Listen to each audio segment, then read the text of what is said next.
Hello everyone.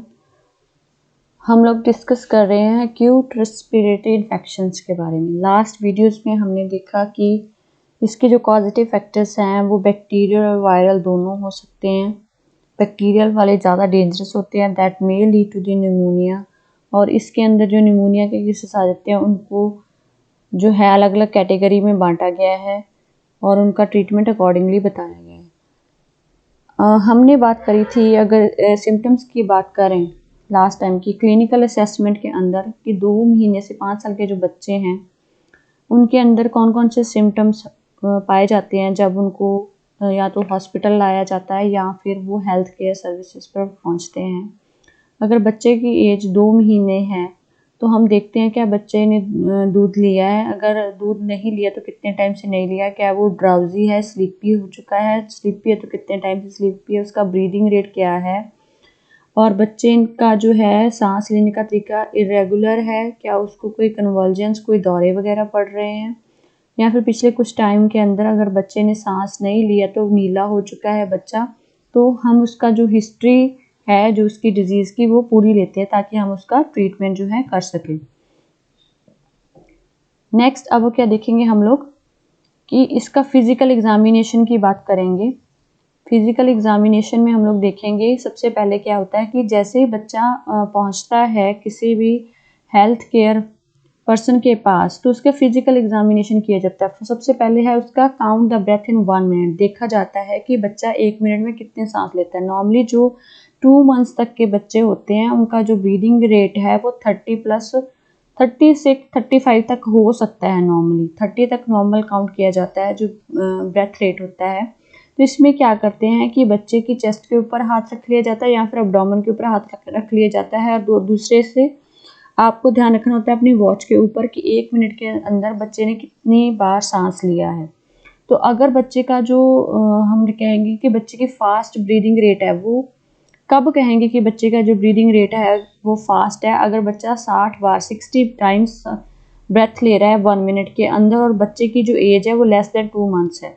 Less than 2 months 2 साल से कम as वाला बच्चा जो 60 बार से या उससे ज़्यादा बार सांस ले रहा है तो उसका जो रेस्पिरेटरी रेट है वो काफ़ी फास्ट है। अगर वो 50 बार ले रहा है बच्चा लेकिन उसकी जो एज है वो 1 साल तक है, तब हम इसको कहेंगे कि फास्ट ब्रीदिंग है। और बच्चा 1 साल से 5 साल तक का है लेकिन वो उसका ब्रीदिंग रेट अगर 40 बार है 40 टाइम्स है, तब वो हम उसका फास्ट जो है ब्रीदिंग रेट मानेंगे उसको। यहाँ पर समझने की ज़रूरत ये है कि जब बच्चा छोटा होता है तो उसका ब्रीदिंग रेट वैसे ही फास्ट होता है, तो 2 महीने तक वालों के लिए 60 प्लस जो है फास्ट गिना जाएगा। 2 महीनों से ज़्यादा 1 साल तक के लिए 50 से ज़्यादा वाले को फास्ट गिना जाएगा, और अगर 1 साल से 5 साल तक के बच्चे हैं तो उस 40 वाले को ज़्यादा फास्ट ब्रीदिंग में हम लोग काउंट करेंगे। जो 2 साल से कम एज 2 महीने से कम एज वाले जो बच्चे होते हैं उनका जो बार बार है जो हमें ब्रेथ रेट काउंट करना चाहिए ताकि हमें पता चले कि उसका वाकई में ही जो ब्रीदिंग रेट है वो ज़्यादा है। बिकॉज जो बच्चे होते हैं इसमें वो कभी कभी लगातार सांस लेते हैं और फिर रुक जाते हैं, तो उनका जो ब्रेथ रेट है वो कम ज़्यादा होता रहता है। अब हम देखेंगे, पहला पॉइंट तो ये हो गया कि count the breath in 1 minute. Second point हो गया look for the chest indrawing. हम बच्चे की टी शर्ट या जो भी उसके कपड़े पहने हैं चेस्ट के ऊपर उसको ऊपर उठाएंगे और हम देखेंगे उसका जो रिब्स के अराउंड का एरिया है क्या वो नीचे को धस रहा है, अंदर को जा रहा है, तो उसको हम बोलते हैं चेस्ट इंड्राइंग। तो हम देखेंगे कि बच्चे की जो चेस्ट वॉल है वो अगर अंदर को ज़्यादा जा रही है तो हम उसको चेस्ट इंड्राइंग बोलते हैं। जब बच्चा सांस अंदर लेता है, जब बच्चा सांस ब्रेथ इन इंस्पायर करता है तो क्या उसकी जो चेस्ट इंड्राइंग प्रेजेंट है, तो हम इसको नोट डाउन करेंगे। और फिर हम उसका स्ट्राइडर के लिए सुनेंगे। स्ट्राइडर क्या होता है, जब बच्चे का जो लेरिंग्स है उसके अंदर सूजन हो जाती है तो वो पैसेज जो है लेरिंग्स का जो पैसेज है वो नैरो हो जाता है, तो जो उसकी सांस की ब्रीदिंग जैसी आवाज़ तब आती है नैरो होने की वजह से, हम उसको स्ट्राइडर बोलते हैं। तो क्या स्ट्राइडर प्रेजेंट है या नहीं है ये हम बच्चे के अंदर देखेंगे, ये थर्ड पॉइंट है। और चौथा पॉइंट आके लुक फॉर द व्हील्स। क्या सीटी की आवाज़ बच्चे की छाती से आ रही है जब वो ब्रीद आउट करता है तब। तो ये पॉइंट होता है। और हम उसकी मदर से भी पूछेंगे क्या बच्चा पिछले कुछ टाइम से ऐसे ही वीजिंग की साउंड कर रहा है या पिछले साल भी क्या बच्चे के अंदर ये वीजिंग प्रेजेंट थी, क्योंकि कई बार मिल्क या फीड बच्चा अपने गले में रख लेता है और उससे भी वीजिंग साउंड हो सकती है। उसके बाद हमारा 5वां पॉइंट देखेंगे हम लोग, क्या बच्चा स्लीपी है या फिर उसको अगर हम उठाएं तो बच्चा उठता नहीं है और वो वापस से सो जाता है थोड़ा सा रोने के बाद, तो हम ऐसे बच्चे को ड्राउजी बोलते हैं। इसका मतलब ये है कि उस टाइम पर बच्चा अलर्ट नहीं है। हम 6th पॉइंट हमारा हो जाएगा कि बच्चे को फीवर है या बच्चे का बॉडी टेम्परेचर कम तो नहीं है। और 7th हो जाएगा उसकी माल न्यूट्रिशन को देखना, जिसको कि हम पिंच टेस्ट करके भी देख सकते हैं। इन सीवियर जो माल न्यूट्रिशन बच्चे होते हैं जिनके अंदर निमोनिया होता है, उनके अंदर फास्ट ब्रीदिंग भी देखने को मिलती है, चेस्ट इन ड्राइंग जो है वो भी देखने को मिलती है। लेकिन उनके अंदर क्या होता है, जो माल नरिश्ड बच्चे होते हैं जिनकी स्किन ऑलरेडी बहुत ही ज़्यादा स्किनी होती हैं, वो उनकी बॉडी बहुत ज़्यादा स्किनी होती है, तो कई बार हमें सिम्टम प्रॉपर्ली क्लियर नहीं होते हैं। और इसके बाद जो सीवियरली माल नरिश्ड चिल्ड्रंस होते हैं उनके अंदर जो है हाइपोक्सिया, क्योंकि वो ऑलरेडी माल नरिश्ड है, वो तो पहले ही नीले होते हैं, एनीमिक होते हैं, तो उनके अंदर हमें जो है हाइपोक्सिया देखने को ज़रूरी नहीं है कि मिले ही मिले। और साथ में उनके अंदर कफ रिफ्लेक्स भी एब्सेंट होता है, उनको खांसी नहीं आती क्योंकि बच्चे सीवियरली सिक होते हैं। और 8th पॉइंट है साइनोसिस, बच्चे का नीला पड़ जाना। अगर हम बच्चे को देखेंगे एक अच्छी लाइट में डालकर उसको देखेंगे तो अच्छी रोशनी में बच्चे को देखते हैं तो हमें कई बार साइनोसिस के सिम्टम्स भी उसके अंदर नजर आते हैं। नेक्स्ट आ जाएगा classification of the illness. Pneumonia के जो बच्चे होते हैं उनको डिवाइड करा जाता है 4 कैटेगरीज के अंदर, very severe disease, severe pneumonia, pneumonia, no pneumonia. So हम सबसे पहले बात करेंगे very severe pneumonia. Very severe pneumonia हम तब बोलेंगे when the child is not able to drink, जब बच्चा कोई दूध या फीड वगैरह नहीं ले रहा है, उसको सेप्टिसीमिया, ब्लड टेस्ट के अंदर उसको इन्फेक्शन आ रही है, उसके गले में के अंदर सूजन है, या फिर उसको सेरिब्रल इन्फेक्शन मेनिंजाइटिस हो चुका है, या फिर सेरिब्रल मलेरिया है, तो तब हम उसको क्या कहते हैं, वेरी सीवियर डिजीज में काउंट करते हैं।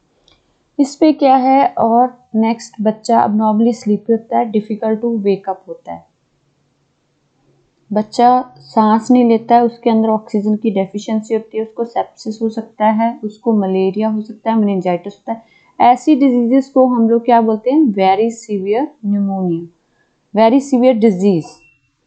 क्वेश्चन का आंसर ध्यान से देना है कि वेरी सीवियर निमोनिया की बजाय हमें लिखना होगा very severe disease. When the child not able to drink, उसके अंदर हाइपोक्सिया है, सेप्टिसीमिया है, या सेरिब्रल मलेरिया है, मेनिंजाइटिस है। और मेनिंजाइटिस कैसे डेवलप होता है, निमोनिया की कॉम्प्लिकेशन के फॉर्म में डेवलप हो जाता है। मतलब निमोनिया के बाद अगर बच्चे को कोई और प्रॉब्लम डेवलप हो गई है, कोई और हाई लेवल की कोई प्रॉब्लम या कोई सिम्टम डेवलप हो गया, तो हम उसको वेरी सीवियर डिजीज में काउंट करते हैं। स्ट्राइडर इन काम चाइल्ड, बच्चा लेटा हुआ है, ड्राउजी है, लेकिन फिर भी उसके गले से आवाज़ आ रही है, तो उसको हम लोग वेरी सीवियर डिजीज के अंदर लेंगे। ये उसकी बच्चे की लाइफ थ्रेटनिंग के लिए भी काफ़ी है ये स्ट्राइडर, क्योंकि जब सूजन हो जाती है तो बच्चे को सांस लेना, एयर पैसेज जो है उसका ब्लॉक हो जाता है बच्चे का। सीवियर माल न्यूट्रिशन, जैसे कि बच्चा कुछ भी ले नहीं रहा है खाने पीने के लिए, तो वो उसकी डेथ हो सकती है निमोनिया की वजह से। तो ये सारी चीज़ें जो है वेरी सीवियर डिजीज़ के अंदर जो है आ जाती हैं। नेक्स्ट हम लोग ये टेबल काफ़ी इम्पॉर्टेंट है कि मैनेजमेंट कैसे करनी है। साइंस क्या होते हैं वेरी सीवियर डिजीज़ के, not able to drink, convergence है, हाइपोक्सिक है, डिफिकल्ट टू वेक है, स्ट्राइडर है बच्चे के अंदर, सीवियरली माल न्यूट्रिशन है, उसको वेरी सीवियर डिजीज़ है। अगर आपको वो क्वेश्चन दे दिया और उसके साथ में कह दिया कि पहले पेशेंट को निमोनिया था और उसके बाद उसको ये वाला डिजीज़ डेवलप हो गया, तो वो कौन सी कैटेगरी में आएगा, तो that is in the very severe disease.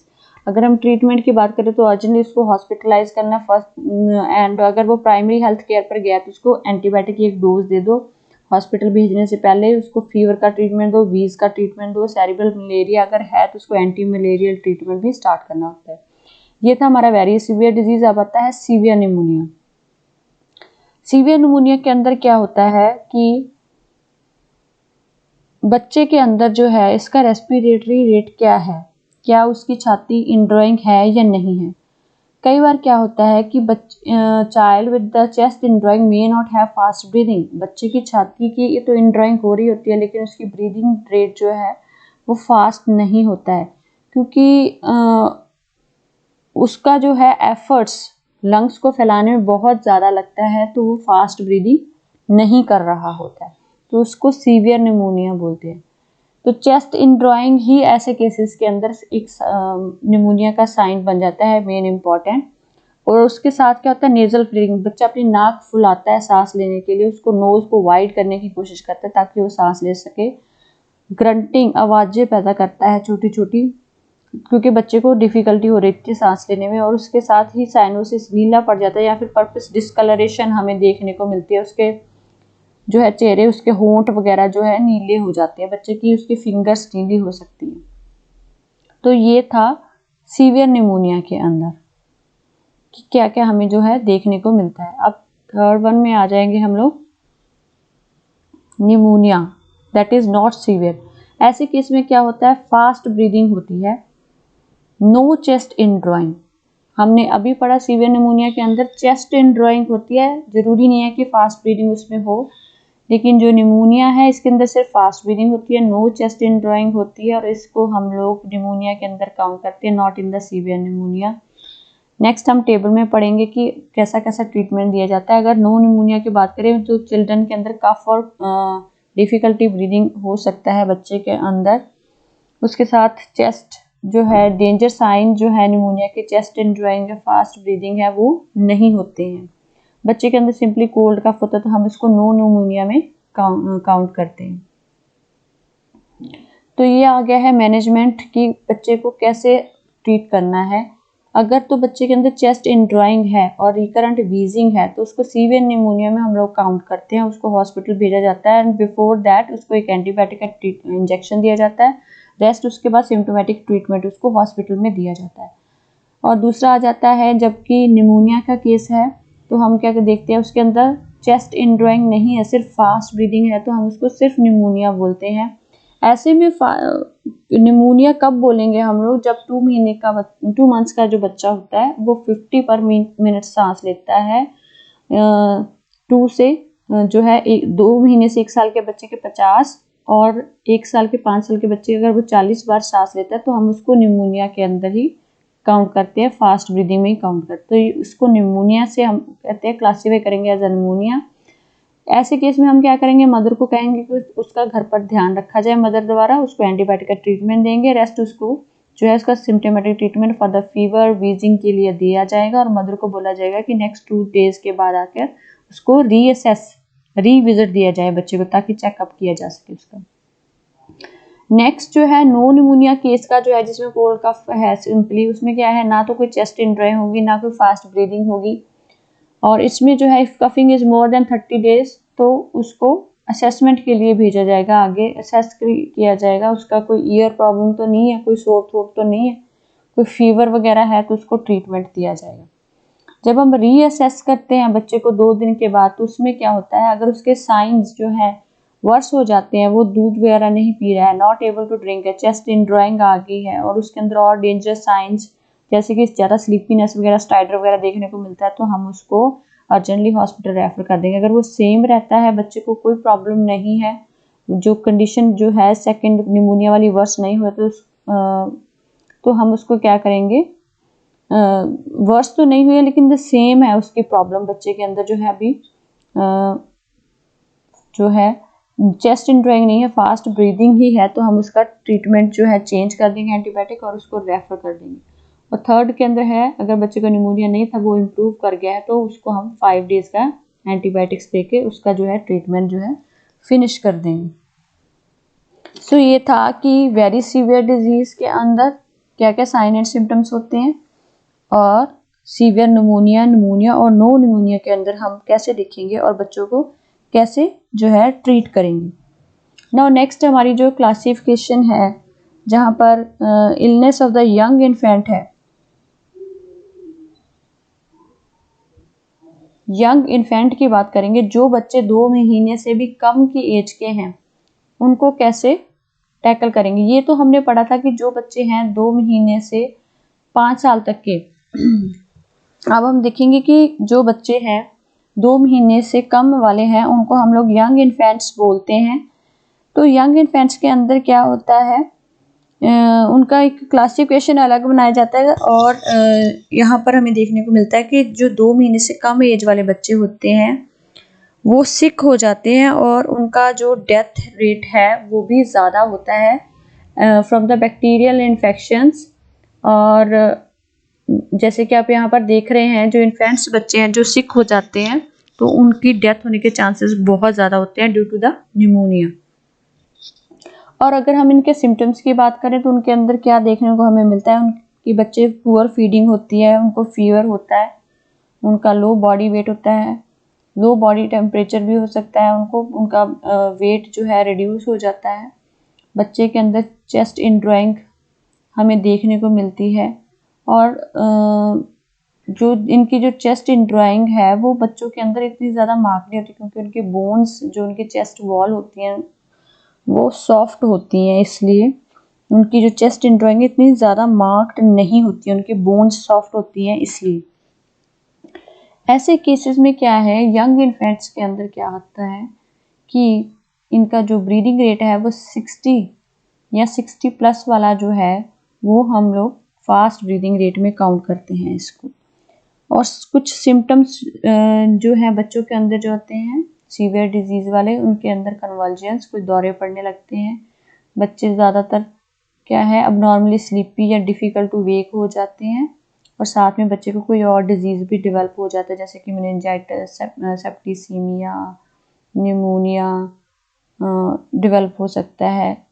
तो मलेरियल इन्फेक्शन होने की वजह से बच्चे को हमें एंटी मलेरियल ट्रीटमेंट जो है देना पड़ता है। मलेरिया इन्फेक्शन इस वैसे तो ये अनयूजुअल है, बच्चों के अंदर नहीं होती है, छोटे 2 महीने वाले बच्चों के अंदर, पर अगर प्रेजेंट हो तब देना पड़ता है, अगर नहीं है तो ज़रूरत नहीं है एंटी मलेरियल ट्रीटमेंट की, क्योंकि जो मेनिंजाइटिस है वो ज़्यादातर मलेरिया की वजह से ही आता है। स्ट्राइडर व्हेन काम, जब बच्चा शांत है तब भी उसके गले से आवाज़ आती रहती है, तो पहले उसकी दूसरी जो इन्फेक्शियस डिजीज़ हैं जैसे कि डिप्थीरिया, बैक्टीरियल ट्रैकियाइटिस, मीजल्स, एपिग्लॉटाइटिस इन्फेक्शन जो है उनको रूल आउट करना पड़ता है। बच्चे ने खाना पीना बंद कर दिया, उसकी छाती के अंदर वीजिंग है, उसका बॉडी टेम्परेचर काफ़ी ज़्यादा है 38 डिग्री सेंटीग्रेड या इससे ज़्यादा है, तो हम उसको वेरी सीवियर इलनेस के अंदर जो है काउंट करते हैं। तो नेक्स्ट जो है टेबल टेबल नंबर 6 में हम लोग देखेंगे कि बच्चे के अंदर जो है हमें classification and management of illness in young children, छोटे बच्चों के अंदर कैसे ट्रीटमेंट दिया जाता है। This one it is table 4 in this book. तो अगर जो बच्चे हैं जिनका जो निमोनिया के जिनके अंदर सिम्टम्स मिल रहे हैं लेस दैन 2 मंथ्स हैं, तो उन्होंने खाना पीना बंद कर दिया है, पीना फीड बंद कर दिया है, उनके अंदर कन्वल्जन्स देखने को मिल रहे हैं, स्लीपी है, स्ट्राइडर है, वीजिंग है, तो उसको हम लोग वेरी सीवियर डिजीज़ में लेंगे, उनको एंटीबायोटिक का फर्स्ट डोज लगाएंगे और बच्चे को वार्म रखेंगे और अर्जेंटली उसको हॉस्पिटल भेजेंगे। अगर बच्चे के अंदर चेस्ट इन ड्राइंग है और उसके अंदर 60 प्लस का ब्रीदिंग रेट है तो हम उसको सीवियर निमोनिया में काउंट करेंगे, तो हम उसको हॉस्पिटलाइज करेंगे और बच्चे की देखभाल करेंगे और उसको एंटीबायोटिक का ट्रीटमेंट देंगे। नेक्स्ट, अगर बच्चे के अंदर चेस्ट इन ड्राइंग नहीं है, ना ही बच्चे के अंदर ब्रीदिंग रेट फास्ट है, तो वो नो निमोनिया में काउंट करके हम उसको घर पर वापस भेजेंगे, मदर को केयर करने के लिए भेजेंगे, बच्चे को वार्म रखने के लिए बोलेंगे, ब्रेस्ट फीड करने के लिए बोलेंगे फ्रीक्वेंटली, और बच्चे का नोज़ वगैरह ताकि एयर पैसेज क्लीन रहे।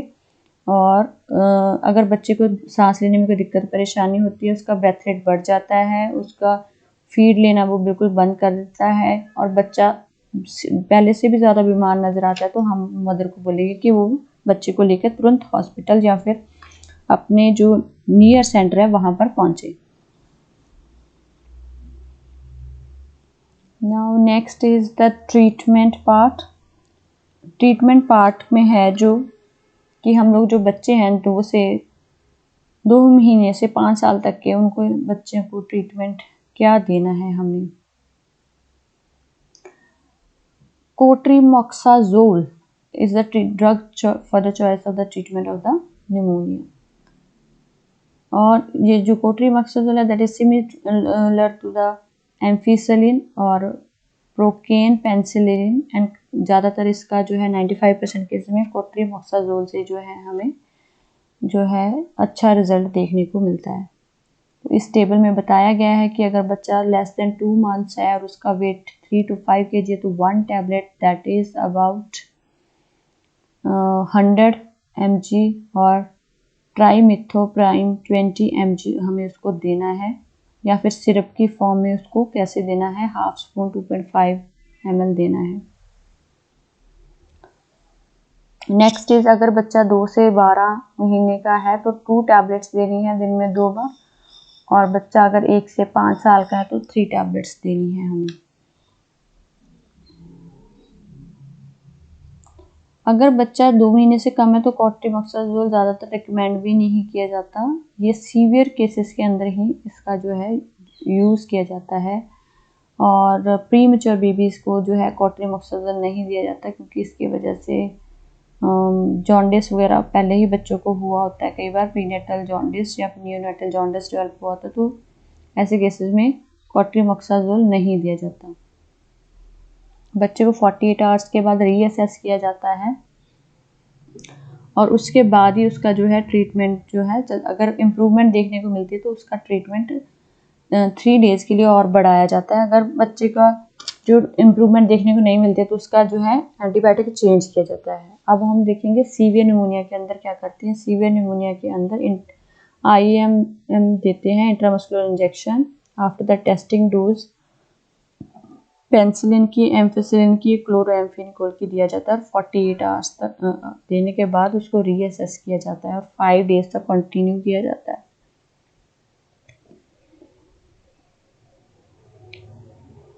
नेक्स्ट अगर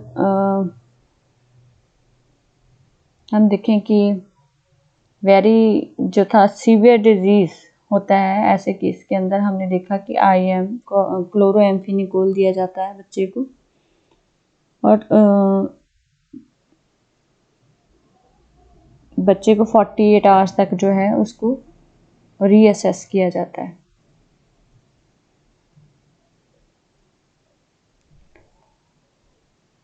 नेक्स्ट इज अगर बच्चे के अंदर निमोनिया नहीं है, सिर्फ कोल्ड कफ के सिम्टम्स हैं, तो अकॉर्डिंगली उसको सिम्टोमेटिक ट्रीटमेंट जो है बच्चे को दिया जाता है।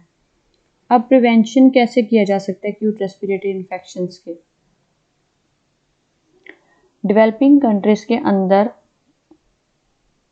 लिविंग कंडीशन को सुधार कर, बेटर न्यूट्रिशन, रिडक्शन स्मोकिंग की रिडक्शन, पोल्यूशन को बचाकर, इंडोर रहकर जो है बच्चों का जो मोर्टेलिटी और morbidity rate due to acute respiratory infection से कम किया जा सकता है। इम्यूनाइजेशन काफ़ी इम्पॉर्टेंट है। आजकल कुछ वैक्सीन्स भी लगाए जाते हैं, जैसे कि मीज़ल वैक्सीन्स की वजह से भी जो निमोनिया की सीवियर कॉम्प्लिकेशंस होती हैं उनसे बचाव हो सकता है।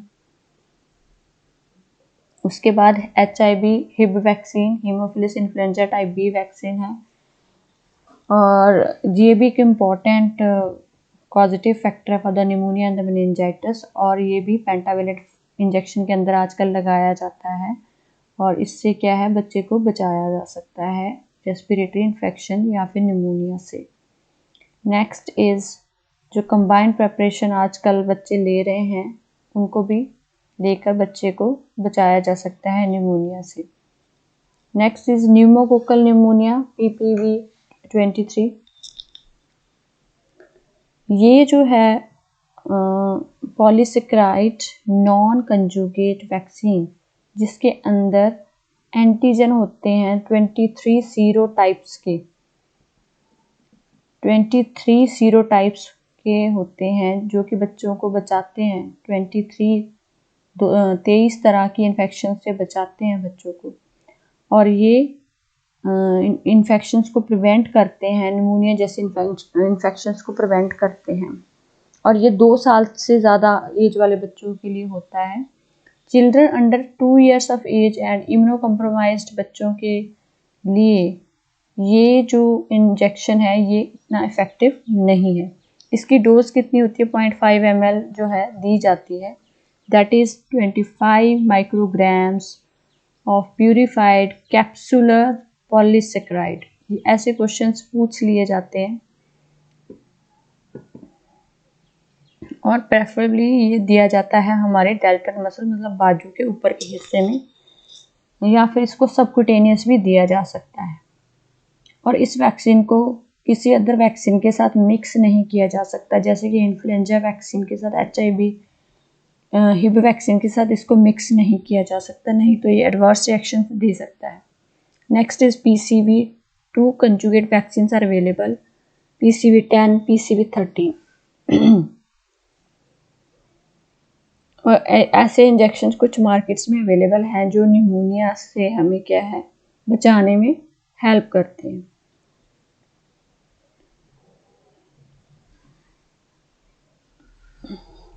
नेक्स्ट क्या है? HIV पॉजिटिव या फिर जो प्रीमेच्योर बॉर्न बेबीज हैं हु हैव रिसीव्ड, जिन्होंने अपनी तीनों वैक्सीन ले ली हैं 12 महीने होने से पहले उन्होंने अपनी तीनों वैक्सीन ले ली हैं, तो उनको बूस्टर डोज से भी जो है बेनिफिट मिल सकता है।